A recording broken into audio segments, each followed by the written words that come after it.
মৰমৰ ছাত্ৰ ছাত্ৰীসকল মই পইণ্টা শৰ্মাই তোমালোকক মোৰ এই ক্লাছলৈ স্বাগতম জনাইছোঁ। মই ক্লাছ 10ৰ বিজ্ঞানখনৰ জীৱন প্ৰক্ৰিয়া চেপ্টাৰটো পঢ়াই আছিলোঁ। তাৰ ইতিমধ্যে মোৰ মানুহৰ পৰিপুষ্টিৰ মানে পাচন প্ৰক্ৰিয়াটো শেষ হৈছে। মুখৰ পৰা গৈ পেলাই মানে অন্তৰলৈকে কেনেধৰণৰ পাচন হয় সেইখিনি কৈ শেষ হ'ল। শোষণো ক'লোঁ, বৃহদান্ত্ৰত কি হয় সেইখিনিও ক'লোঁ। মানে সেইখিনি মোৰ বুজাই মোৰ শেষ হ'ল। আজি মই তোমালোকক এই ক্লাছটোত কিতাপখনত কি আছে কিতাপখনৰ অকণমান পঢ়ি দিবলৈ চাওঁ। তাত কি বা দৰকাৰী কথা মই কিজানি নোকোৱাকৈ থাকি গৈছে সেইখিনিকে অকণমান চাওঁ। মানে কিতাপখনত কি আছে, কিন্তু কিতাপখনত মই কোৱাতকৈ বহুত কমেই আছে। যি ভাবিছে যে ভাল ৰিজাল্ট এটা লাগে তেতিয়াহ'লে মই যিখিনি বুজালোঁ তোমালোকক আগৰ ক্লাছকেইটাত সেইধৰণে অকণমান লিখিবলৈ যত্ন কৰিবা। তেতিয়া অন্ততঃ 95ৰ ওপৰত নম্বৰ আহিব, মানে সেইধৰণে যদি লিখিবলৈ যত্ন কৰা।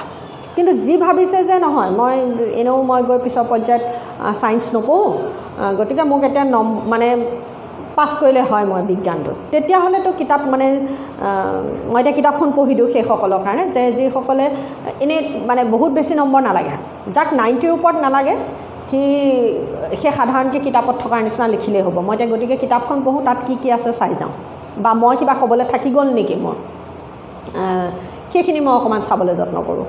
আৰু এই কথাখিনি তোমালোকক এইটো কাৰণে ক'লোঁ, মানে মই আগৰ ভিডিঅ'সমূহ তোমালোকে চাবা আৰু তেতিয়াহে মই কি বুজালোঁ ভালকৈ গম পাবা। গতিকে যিসকলে চোৱা নাই সেইসকলে চাবা।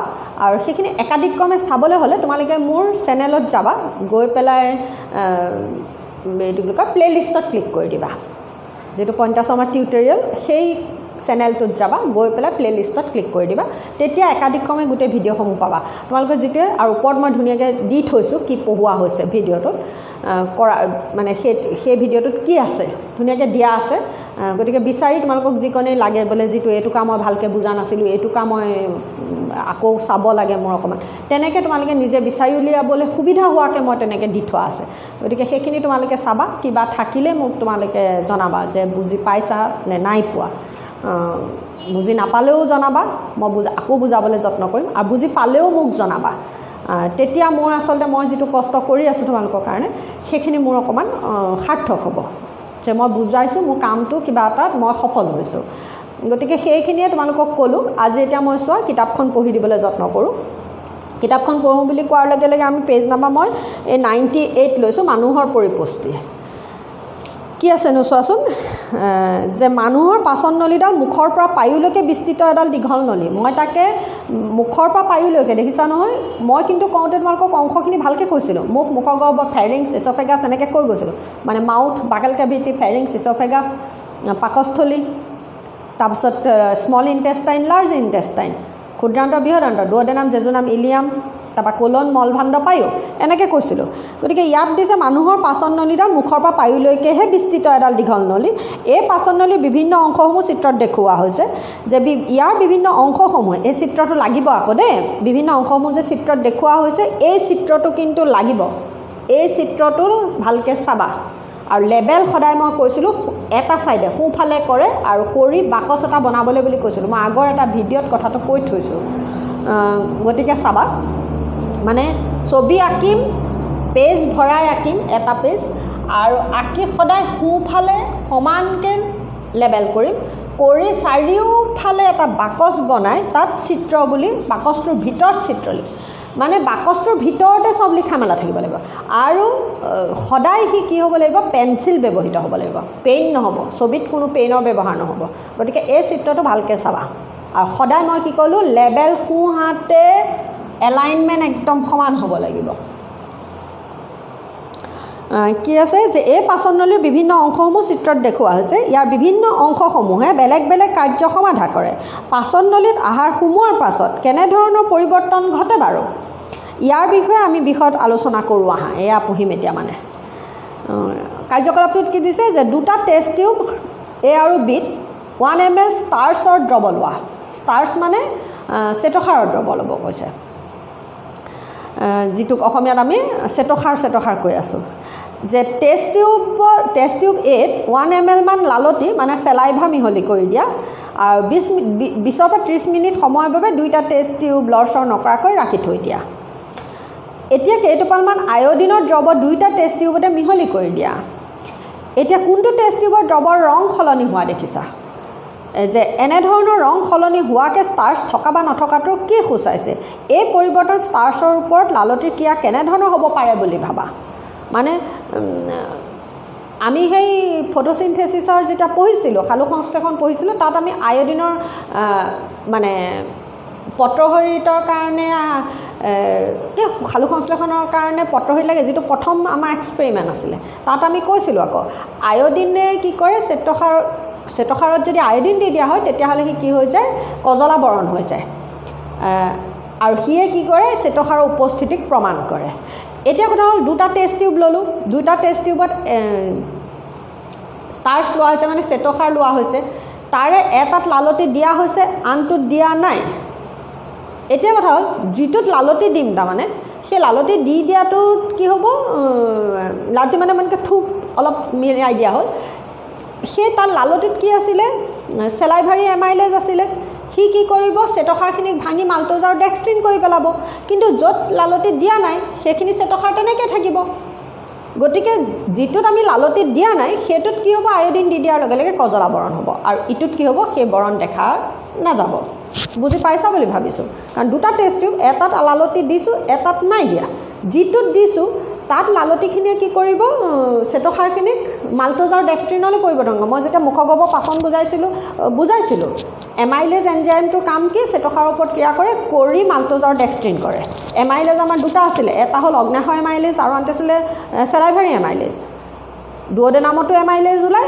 থাকে আকৌ এইফালে মুখগহ্বৰতো এমাইলেজ গতিকে সেই এমাইলেজ এনজাইম মানে কি হ'ল মানে লালতি মানে কি তাত চেলাইভাৰী এমাইলেজ আছে সেই চেলাইভাৰী এমাইলেজে কি কৰে কাৰ্বহাইড্ৰেটখিনিক মাল্টোজ আৰু ডেক্সট্ৰিনলৈ পৰিৱৰ্তন কৰে কিন্তু ইয়াত যিহেতুকে লালতি নাই এমাইলেজ এনজাইমটো নাই গতিকে শ্বেতসাৰখিনি সেই ধৰণে থাকে আৰু গতিকে আয়োডিন দি দিয়াৰ লগে লগে এইখিনি কি হৈ যায় এই শ্বেতসাৰখিনি কজলা বৰণ হয় এইখিনিয়ে কিন্তু সেই ৰঙৰ পৰিৱৰ্তন নেদেখুৱায় গতিকে এই কাৰ্যকলাপটোৰ পৰাও এটা প্ৰশ্ন আহিব পাৰে তাৰমানে যে আমি বিভিন্ন প্ৰকাৰৰ আহাৰ খাওঁ কি দিছে যে আমি বিভিন্ন প্ৰকাৰৰ আহাৰবোৰ একেডাল পাচন নলীয়েদি পাৰ হৈ যায় মই সেই বিভিন্ন প্ৰকাৰৰ আহাৰ কৈছোঁ যে ভাত খালোঁ বা ৰুটি ভাতো খাইছিলোঁ আৰু লগত ৰুটিও খাইছিলোঁ দাইল খাইছিলোঁ মাছৰ টুকুৰা এটা খাইছিলোঁ মাখন অকণমান দিছিলোঁ ভাজি এখন খাইছিলোঁ এইখিনি কথা কৈছে যে আমি বিভিন্ন প্ৰকাৰ আহাৰ খাওঁ এই বিভিন্ন প্ৰকাৰ আহাৰবোৰ কিন্তু একেডাল পাচন নলীয়েদি পাৰ হৈ যায় মুখেৰে আহাৰ খোৱাৰ পাছত দাঁতৰ সহায়ত খাদ্যভাগ প্ৰথমে গুড়ি কৰি লোৱা হয় এয়াকে মই ভৌতিক পৰিৱৰ্তন কৈছিলোঁ মুখগহ্বৰত খাদ্য সোমোৱাৰ লগে লগে প্ৰথম ভৌতিক পৰিৱৰ্তন হয়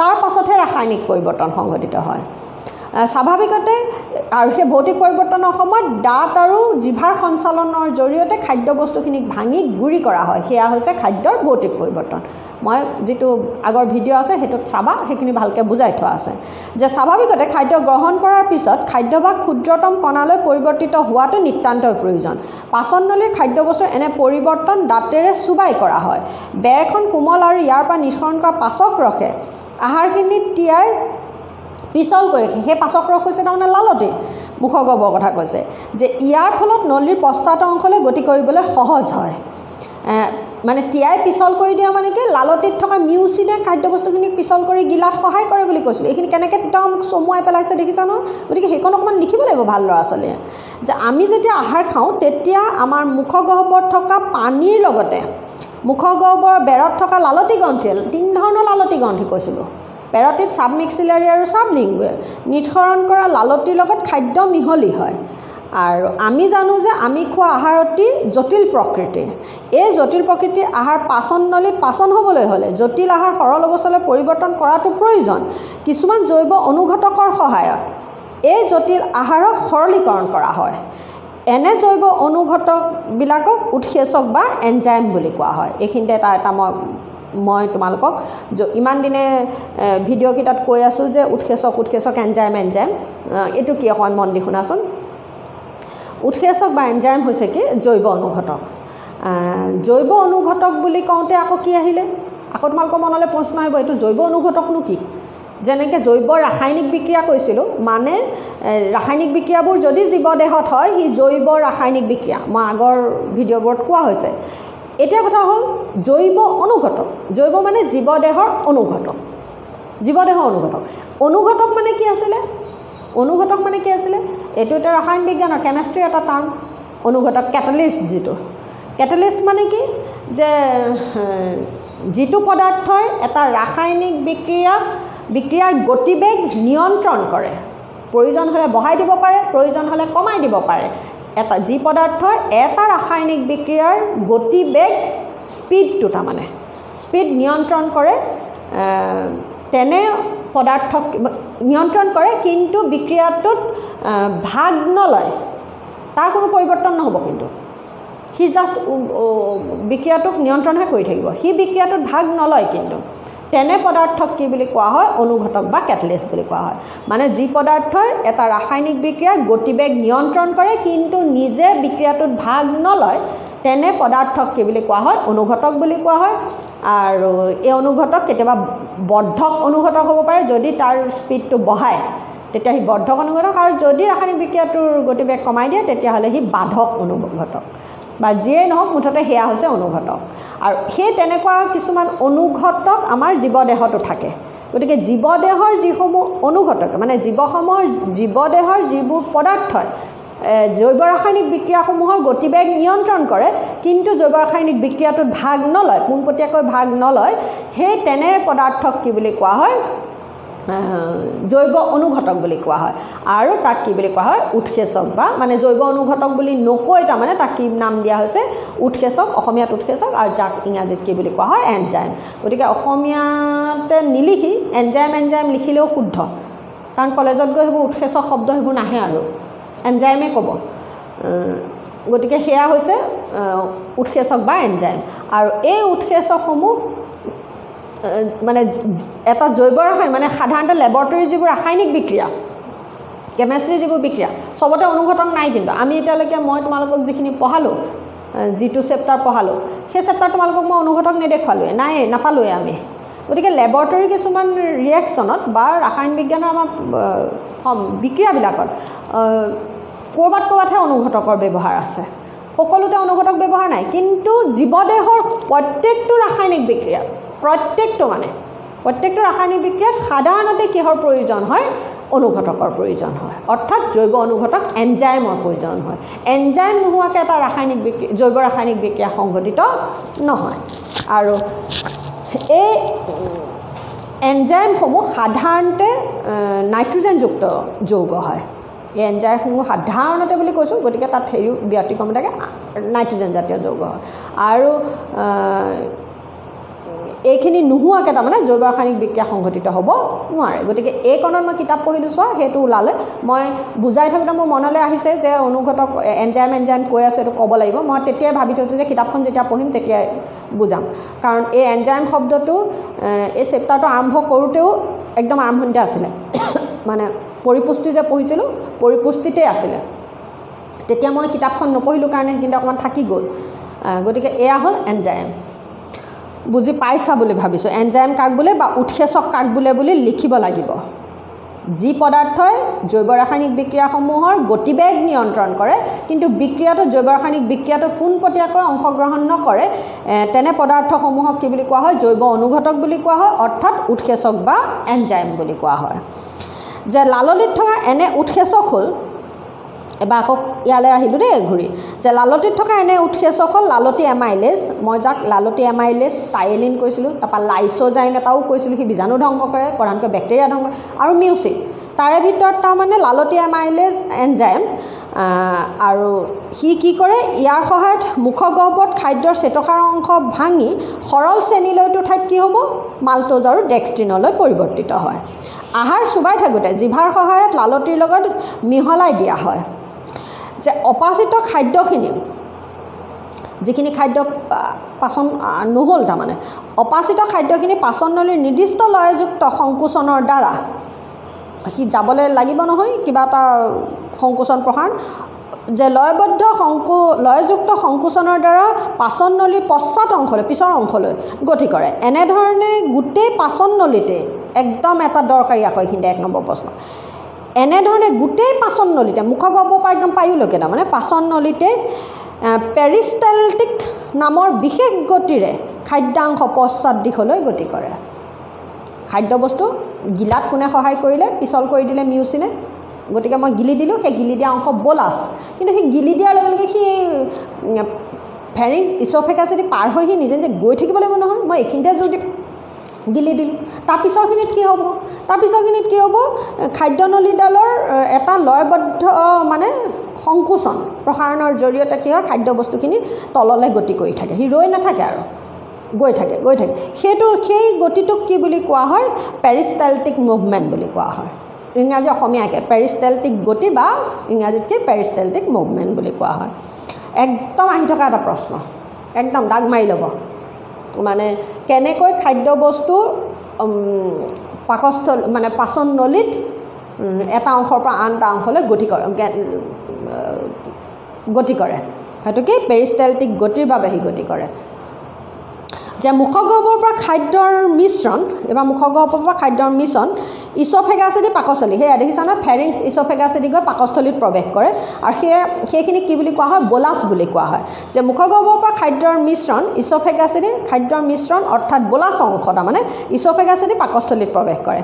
পাকস্থলী পাচন নলীৰ এটা ডাঙৰ অংশ, আটাইতকৈ ডাঙৰ অংশ হৈছে পাকস্থলী। লাগিব দাগ মাৰি থোৱা। যে খাদ্যবস্তু পাকস্থলীত প্ৰৱেশ কৰাৰ লগে লগে ইয়াৰ প্ৰসাৰণ ঘটে। পাকস্থলীৰ পেশীযুক্ত বেৰৰ সংকোচনে অধিক পাচন ৰসৰ লগত মিহলি হৈ যোৱাত সহায় কৰে। পাকস্থলীত পাচক ৰস নিঃসৰণ কৰা গ্ৰন্থিবোৰক পাকস্থলী গ্ৰন্থি বুলি কোৱা হয়। আৰু সি পাকস্থলীৰ আভ্যন্তৰীণ বেৰতহে থাকে, কোনো নিৰ্দিষ্ট পাচক গ্ৰন্থি নাথাকে। আভ্যন্তৰীণ বেৰখনৰ কিছুমান কোষে পাচক গ্ৰন্থি হিচাপে কাম কৰে। পাকস্থলী গ্ৰন্থিৰ পাচক ৰসত হাইড্ৰক্লৰিক এচিড আৰু প্ৰটিন বিশ্লেষিত উৎসেচক যেনে পেপচিন আৰু শ্লেষ্মা আদি থাকে। গতিকে এইখিনিতে মন দি চাব, মই কওঁতে কি কৈছিলোঁ? পেপচিন, ৰেনিন থাকে আৰু গাঢ় হাইড্ৰক্লৰিক এচিড। অকল হাইড্ৰক্লৰিক এচিড নহয়, গাঢ় হাইড্ৰক্লৰিক এচিড। আৰু তাৰ লগতে কি থাকি গ'ল? শ্লেষ্মা থাকে, মিউকাছ থাকে। হাইড্ৰক্লৰিক এচিড থকাৰ বাবে পাকস্থলীৰ ৰস আম্লিক ধৰ্মীয় আৰু ইয়াৰ ফলত পেপচিনৰ কাৰ্য তীব্ৰ হৈ উঠে। হাইড্ৰক্লৰিক এচিডৰ কাম দেই, মই পঢ়াওঁতে কৈছিলোঁ আকৌ যে কি ক'লে? পাকস্থলীৰ ৰস আম্লিক হোৱাৰ কাৰণে পাকস্থলীৰ আম্লিক ধৰ্মী আৰু ইয়াৰ ফলত পেপচিনৰ কাৰ্য তীব্ৰ হৈ উঠে। হাইড্ৰক্লৰিক এচিডৰ কাম সেইটো এটা, তাৰমানে পাকস্থলীৰ ৰসখিনিক কি কৰি পেলাই আম্লিক গুণ সম্পন্ন কৰে, যাৰ ফলত পেপচিন আৰু ৰেনিনে ক্ৰিয়া কৰিব পাৰে। ইয়াৰ বাহিৰেও হাইড্ৰক্লৰিক এচিডৰ আন এটা কাৰ্য কি হ'ব পাৰে? ই কি কৰে? বীজাণু ধ্বংস কৰে। যিখিনি বীজাণু মুখগহ্বৰত বীজাণু ধ্বংস কৰিব নোৱাৰিলে লাইচোজাইমে, সেই থাকি যোৱা বীজাণুখিনিক এবাৰ কোনে ধ্বংস কৰে? হাইড্ৰক্লৰিক এচিডে ধ্বংস কৰে। ভগৱানে কি ধুনীয়াকৈ মিলাই দিছে চোৱা, প্ৰত্যেকটোতে দুটা ষ্টেপ ৰাখিছে তাৰমানে। আকৌ শ্লেষ্মাই কি কৰে সেইটো প্ৰশ্ন, এইবোৰ এক এক প্ৰশ্ন। হাইড্ৰক্লৰিক এচিডৰ কাম কি? শ্লেষ্মাৰ কাম কি? পেপচিনৰ কাম কি? চেলাইভাৰী এমাইলেজৰ, লালতী এমাইলেজৰ কাম কি? এনেকৈ আহিব মানে কিতাপৰ পৰা সৰু সৰু প্ৰশ্ন। যে শ্লেষ্মাই, এইটো উত্তৰ চাবা দেই, যে শ্লেষ্মাই পাকস্থলী বেৰখন অন্ত আৱৰণখনক সাধাৰণ অৱস্থাত এচিডৰ ক্ৰিয়াৰ পৰা সুৰক্ষা দিয়ে। কাৰণ এচিডৰ এটা ক্ষয় নিয়াব পৰা ধৰ্ম থাকে। যেতিয়া হাইড্ৰক্লৰিক এচিড, তাকো গাঢ় হাইড্ৰক্লৰিক এচিড যেতিয়া পাকস্থলী গ্ৰন্থিয়ে নিঃসৰণ কৰে, যদি তাত আমি ভালকৈ নাখালোঁ, আমি ভোকত থাকিলোঁ, ভোকত থকাৰ লগে লগে কি হ'ব? সেই এচিডখিনিয়ে কি কৰিব? পাকস্থলীৰ বেৰখন, আভ্যন্তৰীণ বেৰখনক কিছু ঘাঁ লগাই দিব, ক্ষয় নিয়াব, যিহেতুকে এচিডক ক্ষয় নিয়াব পৰা ধৰ্ম আছে। আৰু সেইখিনি নহ'বৰ কাৰণে তাৰমানে সেই ধৰণৰ বাধাটো, প্ৰটেকশ্যনটো কোনে দিয়ে? শ্লেষ্মাই দিয়ে। শ্লেষ্মাই পাকস্থলী বেৰখনৰ অন্ত আৱৰণখনক সাধাৰণ অৱস্থাত এচিডৰ ক্ৰিয়াৰ পৰা সুৰক্ষা দিয়ে। কেতিয়াবা বয়স্ক ব্যক্তিয়ে এচিডিটি হোৱা বুলি কোৱা শুনিবলৈ পাওঁ। ওপৰৰ আলোচনাৰ লগত এনে এচিডিটিৰ কিবা সম্পৰ্ক আছে নেকি? গতিকে সেয়া যেতিয়া আমি নাখাম তেতিয়া সেই এচিডিটি, সেয়া তাৰমানে ঘাঁ লাগে যে, আৰু তাৰপিছত গৈ পেপটিক আলচাৰ হয়গৈ। যেতিয়া ঘাঁ হৈ যায় সেই বেমাৰটোক কি বুলি কোৱা হয়? তেতিয়া প্ৰথমতে এচিডিটি, তাৰপাছতে আহিব পেপটিক আলচাৰ। ঘাঁটোৱে আলচাৰ মানে হৈছে ঘাঁ। যে পাকস্থলীৰ পৰা অৰ্ধপাচিত হোৱা খাদ্য, একদম এটা দৰকাৰী শব্দ পাইছোঁ, স্ফিনেক্টাৰ মাছুলছ, স্ফিনেক্টাৰ পেশীৰ সংকোচনৰ দ্বাৰা পাচক নলীৰ পাছৰ অংশ ক্ষুদ্ৰান্তলৈ প্ৰেৰণ কৰে। পাকস্থলীৰ পৰা অৰ্ধপাচিত হোৱা খাদ্য স্ফিনেক্টাৰ পেশীৰ সংকোচনৰ দ্বাৰা, গতিকে এই পাকস্থলীৰ পৰা তাৰমানে দুঅডেনামত যেতিয়া খাদ্য সোমায়, কোনখিনি পেশীয়ে কাম কৰিব? স্ফিনেক্টাৰ মাছলছে কাম কৰিব। পেশী সংকোচনৰ দ্বাৰা পাচক গ্ৰন্থিৰ পাচৰ অংশ ক্ষুদ্ৰান্তলৈ প্ৰেৰণ হয় আৰু এই যে যায় আচলতে স্ফিনেক্টাৰ মাছুলছে কৰিব যিটো লয়যুক্ত সংকোচন প্ৰসাৰণ কৈছিলোঁ সেইটো কাৰ লয়যুক্ত সংকোচন প্ৰসাৰণ স্ফিনেক্টাৰ মাছুলছৰ লয়যুক্ত সংকোচন আৰু যেতিয়া সি গতি কৰে সেই গতিটোক কি বুলি কোৱা হয় পেৰিষ্টেলটিক মুভমেণ্ট বুলি কোৱা হয় কথা হ'ল সিমানটোৱে আচলতে অকল স্ফিনেক্টাৰ মাছুলছ সেইখিনিতে বুলি কথা নহয় তাৰমানে গতিকে পাকস্থলীৰ পৰা অৰ্ধপাচিত হোৱা খাদ্য স্ফিনেক্টাৰ পেশী সংকোচনৰ দ্বাৰা পাচক নলীৰ পাচৰ অংশ ক্ষুদ্ৰান্তলৈ প্ৰেৰণ হয় ক্ষুদ্ৰান্তৰ তাৰমানে প্ৰথম অংশ দুঅডেনামলৈ প্ৰেৰণ হয় ক্ষুদ্ৰান্তটো পাচক নলীৰ আটাইতকৈ দীঘল অংশ আটাইতকৈ ডাঙৰ অংশ কি ক'লে পাকস্থলীৰ দীঘল অংশ কোনটো ক্ষুদ্ৰান্ত একদম প্ৰশ্ন আকৌ দেই এইবোৰ কিতাপৰ পৰা সৰু সৰু প্ৰশ্ন পাচক নলীটোৰ ডাঙৰ অংশ কি পাকস্থলী দীঘল অংশ কি ক্ষুদ্ৰান্ত বৃহদান্ত নহয় আকৌ ক্ষুদ্ৰান্ত যে ক্ষুদ্ৰান্তটো পাচক নলীৰ আটাইতকৈ দীঘল অংশ দাগ মাৰি লোৱা সেইকাৰণে আৰু বেছিকৈ পাক খাই থকাৰ বাবে ইয়াৰ অন্তঃস্থল অতি ঠেক মানে সি কালি একদম কম আৰু ইয়াৰ প্ৰস্থছেদ একদম কম যে প্ৰাণীৰ খাদ্যাভ্যাসৰ ওপৰত নিৰ্ভৰ কৰি ইহঁতৰ ক্ষুদ্ৰান্তৰ দৈৰ্ঘ্য ভিন্ন ভিন্ন হয় মানে গৰুৰ ক্ষুদ্ৰান্ত মানুহৰ ক্ষুদ্ৰান্ত বেলেগ বেলেগ হ'ব মানে ছাগলী এটা ক্ষুদ্ৰান্তৰ দীঘলটো বেলেগ হ'ব মানে লেংথটো যে তৃণভোজী প্ৰাণীৰ ক্ষুদ্ৰান্তটো অতি দীঘল একদম দাগ মাৰি থোৱা আমাতকৈ তাৰমানে তৃণভোজী প্ৰাণীৰ ক্ষুদ্ৰান্তটো কি হ'ব যথেষ্ট দীঘল যে ঘাঁহজাতীয় উদ্ভিদত থকা চেলুলোজ পাচন কৰিবৰ বাবে কিয় দীঘল হয় তাৰমানে কিয় তৃণভোজী প্ৰাণীৰ ক্ষুদ্ৰান্ত কিয় দীঘল যে তৃণভোজী প্ৰাণীৰ ক্ষুদ্ৰান্তটো অতি দীঘল ঘাঁহজাতীয় উদ্ভিদত থকা চেলুলোজ পাচন কৰিবৰ বাবে ইহঁতৰ ক্ষুদ্ৰান্তটো দীঘল আৰু পাক খোৱাৰ অতি প্ৰয়োজন হৈ পৰে গতিকে সেইটো প্ৰশ্ন আৰু সেইখিনি দাগ মাৰি থোৱা যে ইয়াৰ তুলনাত প্ৰাণীৰ মাংস পাচন ক্ৰিয়া কিন্তু সৰল সেইকাৰণে মাংসভোজী প্ৰাণী যেনে বাঘৰ ক্ষুদ্ৰান্তটো অতি চুটি একদম দৰকাৰী প্ৰশ্ন আৰু এইখিনিতে সেইকেইটা প্ৰশ্ন মানে যে পাচন নলীৰ ক্ষুদ্ৰান্ত অংশতে খাদ্যৰ শৰ্কৰা এয়া পাচন নলীৰ ক্ষুদ্ৰান্ত অংশতে মানে আন্তৰিক পাচনতে খাদ্যৰ শৰ্কৰা প্ৰ'টিন আৰু চৰ্বিসমূহৰ সম্পূৰ্ণভাৱে পাচন হয় পাচন সম্পূৰ্ণ হৈ পৰে এই অংশতে পাচক গ্ৰন্থি যকৃত আৰু অগ্নাশয়ে নিষ্কৰণ কৰা পাচক ৰস যকৃতে কি কৰিব পিত্ত ৰস নিষ্কৰণ কৰে আৰু অগ্নাশয়ে কি কৰে অগ্নাশয় ৰস নিষ্কৰণ কৰে আৰু সেইখিনি আহি খাদ্যবস্তুৰ লগত মিহলি হয় এই পাচক ৰসত থকা উৎসেচকসমূহে খাদ্য পাচনত সহায় কৰে কিন্তু পিত্ত ৰসত থকা কোনো পাচন উৎসেচক নাথাকে আকৌ পিত্ত লৱণহে থাকে বুলি কৈছিলোঁ গতিকে সি কোনো পাচন তেনেকৈ সংঘটিত নকৰে সি কি কৰে চৰ্বি অণুসমূহ ভাঙি চৰ্বি অৱদ্ৰৱৰ সৃষ্টি কৰে উৎসেচক নাথাকে বুলি কৈছিলোঁ গতিকে এই পাচক ৰসত মানে অগ্নাশয় ৰসত থকা উৎসেচকসমূহে খাদ্য পাচনত সহায় কৰে বাক্যটো সেইটোহে শুদ্ধ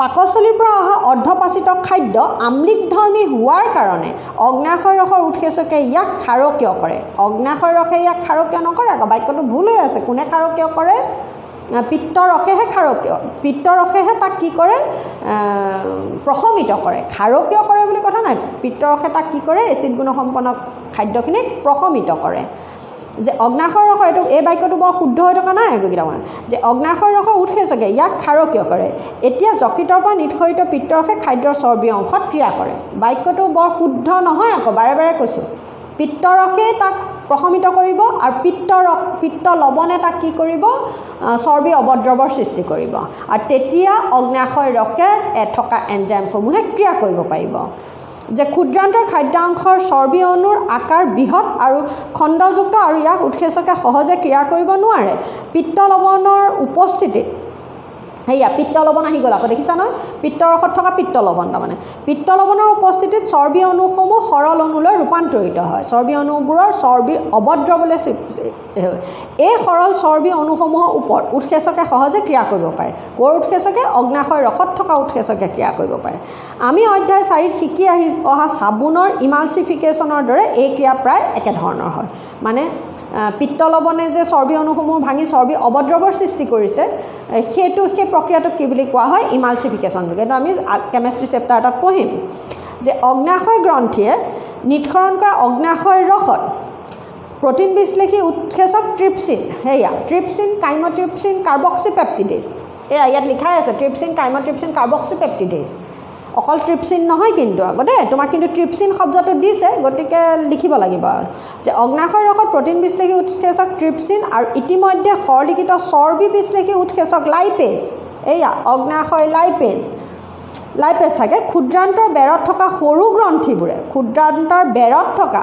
মানে দুঅডেনামৰ পৰা যেতিয়া খাদ্য এই অন্ত্ৰলৈ গুচি গ'ল তেতিয়া তাৰ আভ্যন্তৰীণ বেৰত থকা কিছুমান কোষে এটা মানে সেইটো কৈছে যে ক্ষুদ্ৰান্তৰ বেৰত থকা সৰু গ্ৰন্থিবোৰে, ক্ষুদ্ৰান্তৰ বেৰত থকা কিছুমান কোষে আন্তৰিক গ্ৰন্থি হিচাপে কাম কৰে আৰু আন্তৰিক ৰস উৎপন্ন কৰে। মই বুজাওঁতে কৈছিলোঁ বা ক্ষুদ্ৰান্তৰ ৰস, যে ক্ষুদ্ৰান্তৰ বেৰত থকা সৰু গ্ৰন্থিবোৰে ক্ষুদ্ৰান্তৰ ৰস নামৰ এবিধ পাচক ৰস নিৰ্গমন কৰে।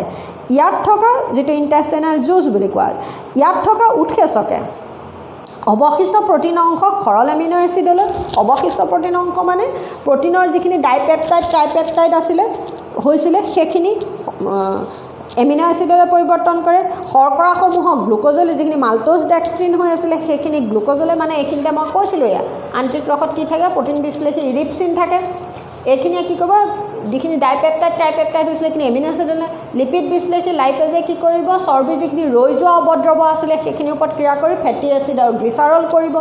আৰু যিখিনি কাৰ্বহাইড্ৰেট বিশ্লেষী আছিলে সেইখিনিয়ে কি কৰিব, মাল্টোজ ডেক্সট্ৰিন যে হৈ আহিছিলে, এইখিনি মাল্টোজ ডেক্সট্ৰিন হৈছিলে সেইখিনি কি হ'ব, গ্লুক'জলৈ, সৰল কাৰ্বহাইড্ৰেট গ্লুক'জলৈ পৰিৱৰ্তন কৰিব। সেয়াই কৈছে যে ইয়াত থকা উৎসেচকে অৱশিষ্ট প্ৰ'টিন অংশ সৰল এমিনো এচিডলৈ, শৰ্কৰাসমূহক গ্লুক'জলৈ, চৰ্বিসমূহক ফেটি এচিড আৰু গ্লিচাৰললৈ ৰূপান্তৰ ঘটায়। এই ক্ষেত্ৰত এটা চৰ্বিৰ অণুৰ পৰা কি কৈছিলোঁ মই, 3টা ফেটি এচিড আৰু 1টা গ্লিচাৰল উৎপন্ন হয় বুলি কৈছোঁ। যে সম্পূৰ্ণ পাচিত হোৱা খাদ্য ক্ষুদ্ৰান্তৰ বেৰে শোষণ কৰি লয়। এয়া তাৰমানে আন্তৰিক পাচন শেষ হ'ল, এই পেৰাগ্ৰাফটো আন্তৰিক পাচন মানে শেষ হ'ল। যে সম্পূৰ্ণ পাচিত হোৱা খাদ্য ক্ষুদ্ৰান্তৰ বেৰে শোষণ কৰি লয়। ক্ষুদ্ৰান্তৰ বেৰত কিছুমান আঙুলি সদৃশ প্ৰবৰ্ধ থাকে আৰু এই প্ৰবৰ্ধবোৰক ভিলাই বুলি কোৱা হয়, ইংৰাজীও হৈছে ভিলাই। যে ভিলাইবোৰে ক্ষুদ্ৰান্তৰ আন্তঃআৱৰণীৰ পাচিত খাদ্য শোষণৰ বাবে বিস্তৃত হৈ থাকে। ভিলাই বেৰৰ ৰক্তবাহী জালিকাৰে আবেষ্টিত থাকে। ফলত সি শোষণ কৰাৰ পিছত খাদ্য সৰল অণুসমূহ ক'ত প্ৰৱেশ কৰে, তেজৰ সোঁতত প্ৰৱেশ কৰে। এই ৰক্তবাহী নলিকাবোৰে শোষিত আহাৰ দেহৰ সকলো কোষলৈ পৰিবহণ কৰে। কোষে ইয়াৰ পৰা শক্তি আহৰণ কৰি কলা গঠন কৰে আৰু পুৰণা কলাবোৰ মেৰামতি কৰে। এতিয়া শোষণ নোহোৱা খাদ্যভাগ ক্ষুদ্ৰান্তৰ পশ্চাদ অংশ বৃহদান্তলৈ মানে লাৰ্জ ইণ্টেষ্টাইনলৈ প্ৰৱেশ কৰে। বৃহদান্তত প্ৰৱেশ কৰাৰ লগে লগে ইয়াৰ বেৰৰ ভিলাইবোৰে খাদ্যাংশৰ পৰা অতিৰিক্ত পানীভাগ শোষণ কৰি লয়।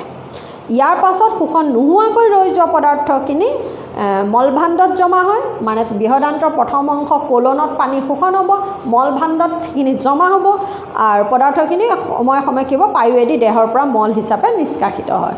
মলত্যাগ কাৰ্যক স্ফিনেক্টাৰ পেশীবোৰে নিয়ন্ত্ৰণ কৰে। গতিকে গোটেই পাচন নলীডালত তাৰমানে খাদ্য যি গৈ থকা গতিটো হৈছে কি পেৰিষ্টেলটিক মুভমেণ্ট, পেৰিষ্টেলটিক গতি, আৰু সেই পেৰিষ্টেলটিক গতিটো কিহৰ কাৰণে হয়, স্ফিনেক্টাৰ মাছলছৰ কাৰণে হয়। কথা সিমানটোৱে তাৰমানে। এতিয়া আহিলে, গতিকে এইখিনি মই পঢ়ি দিলোঁ। এইখিনিতে তোমালোকৰ সৰু সৰু প্ৰশ্ন কিন্তু ঢেৰ ক'লোঁ মই, বুজাওঁতেও মই কৈ গৈছোঁ, তথাপিও এইখিনিতে তোমাক মই নোকোৱা শব্দ হৈছে পেৰিষ্টেলটিক মুভমেণ্ট, তাৰপাছত স্ফিনেক্টাৰ মাছলছ, তাৰপাছত আহিলে বৃহদান্তৰ কামটোতো আগৰ ক্লাছত কৈছোঁ মই। বৃহদান্তৰ দুটা কাম, এটা হৈছে কি নিষ্কাশন, মানে বৰ্জনীয় পদাৰ্থ নিষ্কাশন, আৰু আনটো হৈছে কি পানী অংশৰ শোষণ। তাৰপাছত আৰু এটা পানী অংশৰ শোষণ ক'ত হয় বুলি কওঁতে, যদি মাল্টিপুল চইচত দিয়ে তোমালোকক তেতিয়াতো বৃহদান্ত্ৰ, কিন্তু যদি এনেই আহে পানী অংশ শোষণ ক'ত হয়, পানী অংশ সৰহখিনি পানী অংশ শোষণ বৃহদান্ত্ৰত হয়, আৰু কিছু অংশ পানীৰ শোষণ কোনে কৰে, এই পাকস্থলীৰ বেৰেও কৰে। আকৌ তোমাৰ কিতাপত নিদিলে কিন্তু লিখি আহিবা, গতিকে যদি সেইটো এটা প্ৰশ্ন হিচাপে আহে। মাল্টিপুল চইচত আহিলেতো আৰু চিধা তোমাৰ কিতাপত যিটো আছে সেইটো উত্তৰে টিক মাৰিবা।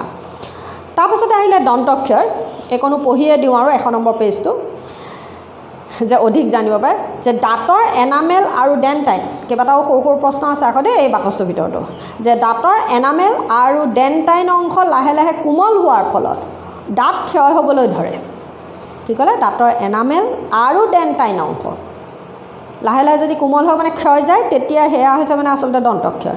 দাঁতৰ গুৰিত লাগি থকা খাদ্যৰ শ্ৰেণীভাগৰ ওপৰত বেক্টেৰিয়াই কৰা ক্ৰিয়াৰ ফলত উৎপন্ন হোৱা অম্লয় মানে এচিডে যে দাঁতৰ গুৰিত লাগি যদি খাদ্যবস্তু লাগি থাকে তেতিয়া তাৰ ওপৰত বেক্টেৰিয়াই ক্ৰিয়া কৰিব আৰু ফলত কি হ'ব উৎপন্ন হোৱা অম্লই মানে ফলত এবিধ এচিড উৎপন্ন কৰে সেই বেক্টেৰিয়াবিলাকে সেইখিনি যেতিয়া খাবলৈ আৰম্ভ কৰে আমাৰ দাঁতত লাগি থকা বস্তুখিনি তেতিয়া সি এবিধ এচিড উৎপন্ন কৰি দিয়ে অম্লই নৰম আৰু লৱণযুক্ত কৰি পেলায় মানে এচিডৰটো এটা ক্ষয় নিয়াব পৰা ধৰ্ম আছে গতিকে যেতিয়া বেক্টেৰিয়াখিনিয়ে আমাৰ দাঁতত লাগি থকা বস্তুবোৰ পাচন ঘটাবলৈ আৰম্ভ সিহঁতি খাবলৈ আৰম্ভ কৰিব তেতিয়া কি কৰে এবিধ এচিড উৎপন্ন হয় আৰু সেই এচিডৰ যিহেতুকে ক্ষয় নিয়াব পৰা এটা ধৰ্ম আছে গতিকে দাঁতৰ এনামেল আৰু সেই ডেণ্টাইন অংশটো কি কৰে কোমল কৰি নষ্ট কৰিবলৈ আৰম্ভ কৰি দিয়ে যে ফলত দাঁতৰ ক্ষয় হ'বলৈ ধৰে বেক্টেৰিয়া কোষবোৰ আৰু দাঁতত লাগি থকা খাদ্যৰ কণাবোৰ লগ লাগি দাঁতৰ গুৰিত তাঁতৰি বান্ধে কেতিয়াবা যে দাঁতবিলাকৰ গুৰিত বগা বগাকৈ এনেকুৱা কিছুমান মানুহৰ হয় চাবাচোন ভালকৈ নুধুলে এনেকৈ দাঁতৰ গুৰিবিলাকত বগা বগা লাগি থাকে বগা মানে একদম টানকৈ মানে শিলৰ নিচিনাকৈ টান হৈ মানে সেইখিনি টান নিচিনা হয় কোমল নহয় মানে দেখিবলৈ একদম চিমেণ্টৰ বগা চিমেণ্ট লগাই থোৱাৰ নিচিনা হয় সেইটোক তাঁতৰি বন্ধা বুলি কৈছে যদি ভালকৈ চাফা নকৰে তাৰমানে এটা সময়ত গৈ সেইটো হয় যে তাঁতৰিয়ে ঢাকি ৰখাৰ বাবে লালতি দাঁতৰ স্পৰ্শত নাহে আৰু সেয়ে লালতি ভাগ দাঁতৰ গুৰিত নপৰাৰ ফলত এচিডক সম্পূৰ্ণভাৱে প্ৰশমিত কৰিব নোৱাৰে এতিয়া কথা হ'ল তেতিয়াহ'লে এইখিনিতে এটা এপ্লিকেশ্যনৰ প্ৰশ্ন হ'ল কি লালতিৰ প্ৰকৃতি কেনেকুৱা সি ক্ষাৰকীয় গুণসম্পন্ন লালতি কেনেকুৱা হ'ব মুখগহ্বৰত যে লালতি নামৰ পাচক থাকে সেই পাচক ৰসৰ অৱস্থা কেনেকুৱা থাকে সি ক্ষাৰকীয় হয় পাকস্থলীৰ ৰস কেনেকুৱা হয় আম্লিক গুণসম্পন্ন হয় এইখিনিতে পিত্তৰ ৰস কেনেকুৱা হয় ক্ষাৰকীয় গুণসম্পন্ন হয় একদম সৰু প্ৰশ্ন আকৌ তাৰ পাছত সেইকাৰণে কৈছে যে তাঁতৰিয়ে ঢাকি ৰখাৰ বাবে লালতি দাঁতৰ স্পৰ্শত নাহে সেই লালতি ভাগ দাঁতৰ গুৰিত নপৰাৰ ফলত এচিড সম্পূৰ্ণভাৱে প্ৰশমিত কৰিব নোৱাৰে সেইকাৰণে খোৱাৰ পাছত বেক্টেৰিয়াৰ ক্ৰিয়াৰ বাবে দাঁত ব্ৰাছ কৰি চাফা কৰিব লাগে যদি চিকিৎসা কৰা নাযায় তেতিয়া বেক্টেৰিয়া দাঁতৰ আলুত সোমাই যায় আৰু তাৰ ফলত ই সংক্ৰমণ আৰম্ভ কৰে সেয়া হৈছে কি দন্তক্ষয় কি বুলি এটা প্ৰশ্ন আহে গতিকে দন্তক্ষয় কি যে মুখগহ্বৰ দাঁতৰ গুৰিত জমা হৈ থকা খাদ্যভাগৰ ওপৰত বেক্টেৰিয়া ক্ৰিয়া কৰাৰ ফলত এবিধ অম্ল উৎপন্ন কৰে এচিড উৎপন্ন কৰে যি দাঁতৰ এনামেল আৰু ডেণ্টাইন অংশ কি কৰে নষ্ট কৰি পেলায় ফলত সেইখিনি অংশ ক্ষয় যায় আৰু এয়াই হৈছে কি দন্তক্ষয় বুজি পাইছা নিশ্চয় আৰু এটা প্ৰশ্ন বাকচটোত মই কি ক'লোঁ যে লালতিৰ প্ৰকৃতি কেনেকুৱা ক্ষাৰকীয় এলকালিন যাৰ বাবে সি কি কৰিব পাৰে মানে বেক্টেৰিয়া যদি থাকে বেক্টেৰিয়া উৎপন্ন কৰা এচিডখিনি সি কি কৰে প্ৰশমিত কৰিব পাৰে আৰু যদি দাঁতৰ গুৰিত খাদ্যবস্তু জমা হৈ থাকে তেতিয়া সেই দাঁতৰ গুৰিখিনিত থকা এচিডখিনি সি প্ৰশমিত কৰিব নোৱাৰে যাৰ ফলত কি হয় বেক্টেৰিয়াবিলাকে বেক্টেৰিয়াখিনিয়ে সেইখিনিৰ ওপৰত ক্ৰিয়া কৰি দাঁতবোৰ নষ্ট কৰিবলৈ বেছি সুবিধা পায় গতিকে এয়া হ'ল এই বাকচটোৰ ভিতৰত মই দুটাই প্ৰশ্ন ক'লোঁ এটা হ'ল দন্তক্ষয় কি আৰু আনটো হৈছে কি লালতিৰ প্ৰকৃতি কেনেকুৱা লালতি হৈছে ক্ষাৰকীয় গুণসম্পন্ন তাৰ লগতে আকৌ কি ক'লোঁ পাকস্থলীৰ ৰস হৈছে আম্লিক গুণসম্পন্ন পিত্তৰ ৰস হৈছে ক্ষাৰকীয় গুণসম্পন্ন গতিকে এইখিনিকে কৈ কিতাপখনৰ এইখিনি মই পঢ়ি মেলি দিলোঁ এইখিনিত যিখিনি প্ৰশ্ন আছে যে স্বপোষিত কিতাপৰ প্ৰশ্ন কিন্তু বায়'লজি নকৰাকৈ নাথাকিবা দেই বায়'লজি বুলি নহয় গোটেইকেইটা যে স্বপোষিত পুষ্টি আৰু পৰোক্ষিত পুষ্টিৰ মাজত পাৰ্থক্য কি পাৰিবা বুলি ধৰিছোঁ সালোক সংশ্লেষণ প্ৰয়োজনীয় 3টা উপাদান উদ্ভিদে ক'ত পায় সালোক সংশ্লেষণৰ প্ৰয়োজনীয় উপাদান কেইটা ক'ত পায় কাৰ্বন ডাই অক্সাইড পানী ক'ৰ পৰা পায় তাৰমানে সৌৰশক্তি ক'ৰ পৰা পায় পত্ৰহৈত ক'ত থাকে এনেকুৱা মানে আমাৰ পাকস্থলীত এচিডৰ ভূমিকা কি দুটা কৈছোঁ ধুনীয়াকৈ লিখিব লাগিব দুটাত ধুনীয়াকৈ লিখিবা 1 আৰু 2কৈ পাচক উৎসেচকৰ কাৰ্য কি সি জৈৱ ৰাসায়নিক বিক্ৰিয়াবিলাকৰ গতি নিয়ন্ত্ৰণ কৰে সি কিন্তু নিজে তাত পোনপটীয়াকৈ অংশগ্ৰহণ নকৰে পাচক উৎসেচক কৈছে ফলত কি কৰে সি পাচক উৎসেচক হৈছে জৈৱ অনুঘটক তাৰমানে এনেকৈ লিখিবা আৰু সেই জৈৱ অনুঘটক মানে কি সি ৰাসায়নিক বিক্ৰিয়া এটা গতিবেগ নিয়ন্ত্ৰণ কৰে কিন্তু নিজে অংশগ্ৰহণ নকৰে আৰু পাচক উৎসেচকবিলাকে কি কৰে মানে ডাইজেষ্টিভ এনজাইমবিলাকে খাদ্যৰ জটিল অণুসমূহ ভাঙি সৰল অৱস্থালৈ নিয়াত সহায় কৰে গতিকে পাচক উৎসেচক কাম কি বুলি ক'লে সেইটো মানে এই 4 নম্বৰ প্ৰশ্ন তাৰ 5 নম্বৰ প্ৰশ্ন যে শোষণ হ'ব পৰাকৈ ক্ষুদ্ৰান্তত খাদ্য কেনেকৈ পাচন হয় ক্ষুদ্ৰান্তৰ পাচন তাৰমানে এইটো কি হ'ল এই প্ৰশ্নটো কি ক্ষুদ্ৰান্তৰ পাচন বৰ্ণনা কৰা গতিকে ক্ষুদ্ৰান্তৰ পাচন বৰ্ণনা কৰা বুলি কওঁতে এইটো ইয়াৰ আগৰ ক্লাছৰ ভিডিঅ'টোৰ এইখিনি আছেই তাৰমানে ক্ষুদ্ৰান্তৰ পাচন বুলি কওঁতে প্ৰথম দুঅডেনামৰ পাচন তাৰ পাছতে আন্তৰিক পাচন জেজুনা মিলিয়ামৰ তাৰ পাছত শোষণ কাৰণ শোষণ হ'ব পৰাকৈ কৈছে শোষণ লিখিম তাৰপিছত সামৰণিকে লিখিম বৃহদান্তৰ দিশেৰে গুচি যায় ওলাই যাবৰ কাৰণে অপাচিত খাদ্য বৃহদান্তৰ দিশে গৈছে সেয়া সামৰণি মানে গতিকে প্ৰথমতে পাচন কাক বুলি লিখিম আন্তৰিক পাচন হ'ল ই তৃতীয় স্তৰ পাচনৰ ইয়াত আহাৰৰ গোটেইকেইটা উপাদান পাচন হয় কাৰ্বহাইড্ৰেট প্ৰটিন লিপিড গোটেইকেইটা উপাদানৰ ওপৰতে পাচন হয় আৰু বুলি কৈ পেলাই সি প্ৰথম স্তৰ হ'ল দুঅডেনামত কি হয় তাৰপিছত জেজুনামত কি হয় বুলি কৈ আৰু ইলিয়ামত কি হয় লিখি সেয়া শোষণ হ'ল তাৰপিছতে সামৰণি হ'ল আৰু এইখিনি খাদ্য সৰল অৱস্থালৈ কাৰ্বহাইড্ৰেট গ্লুক'জ হ'ল প্ৰটিন এমিনো এচিড হ'ল চৰ্বি ফেটি এচিড গ্লিচাৰল হ'ল আৰু সেইখিনি হওঁতে কি হয় আন্তৰিক পাচন সম্পূৰ্ণ হয় আৰু সেইখিনিতে কি হয় খাদ্যবস্তুৰ ভিলাইসমূহে শোষণ কৰি তেজত সৰলণুবোৰ প্ৰৱেশ কৰায় আৰু সেইখিনি তেজৰ সোঁতত পৰিবাহিত হৈ বিভিন্ন কলাকোষসমূহৰ পায়গৈ সেয়া হ'ল আন্তৰিক পাচন শেষ হ'ল আৰু তাৰপৰা সামৰণি সি বৃহদান্তৰ দিশে গতি কৰে এইধৰণে সামৰণি মাৰি সেইটো থ'লেই হৈ গ'ল আৰু গতিকে এই কিতাপৰ প্ৰশ্নকেইটা তোমালোকে কৰিবলৈ যত্ন কৰিবা আৰু যদি নোৱাৰা তাতো যদি কিবা থাকে যে কেনেকৈ লিখিব লাগে বা কি আকৌ ক'ব লাগে তেতিয়াহ'লে মই আকৌ কৈ দিম